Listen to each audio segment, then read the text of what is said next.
ကဲဒီနေ့ကတော့ have you ဘာ3လေးနဲ့မေ့ကြည့်အောင်ပြီးပြီလားဖူလားလို့အဓိပ္ပာယ်ရတယ်ဥပမာ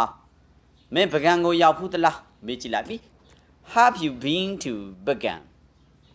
have you been to ပကံမင်းပကံကိုရောက်ဖူးသလားဟုတ်ပါပြီ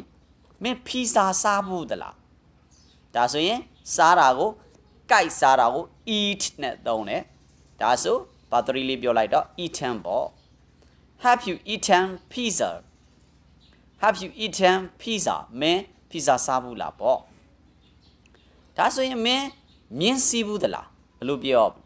မြင်းစီးတာကို ride a horse ride ride a h u r c horse ride a horse မင်းမြင်းစီးဘူးသလားဆိုရင်ဘယ်လိုမေးမလို့ Have you rode ridden ဘာ3လေးပြောမယ်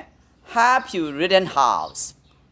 Have you ridden a horse? Have you ridden a horse? ဒါဆိုရင်မင်းစင်စီးဘူးသလားဆိုလဲဒါပါပဲ elephant လေးပြောင်းလိုက်ရုံပဲ Have you ridden an elephant? Have you ridden an elephant? မင်းစင်စီးဘူးသလားဟုတ်ပြီနော်ဒါဆိုရင်မင်းခောက်ဆွဲကြော်စားဘူးသလားခောက်ဆွဲကြော်ကိုfried noodles မင်းခောက်ဆွဲကြော်စားဘူးသလားဒါဆိုဘယ်လိုပြောမလို့ Have you eaten fried noodle Have you eaten fried noodle Okay ဒါဆိုရင်မင်းစပိန်စီးဘူးသလားစပိန်စီးတာကို take a bike ဒါဆိုရင် have you ဘာ3လေးနဲ့မေ့ကြည့်မယ်မင်းစပိန်စီးဘူးသလား Have you taken a bike? Taken. Have you taken a bike?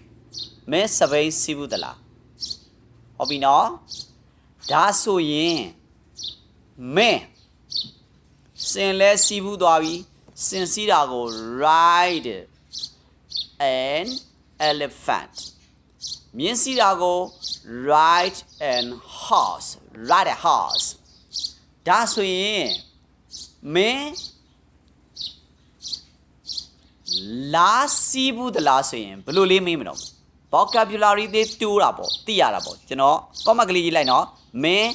လာစီးဘူးသလားဆိုတဲ့မေးခွန်းလေးအောက်ကနေရေးကြည့်လိုက်ပါ okay see you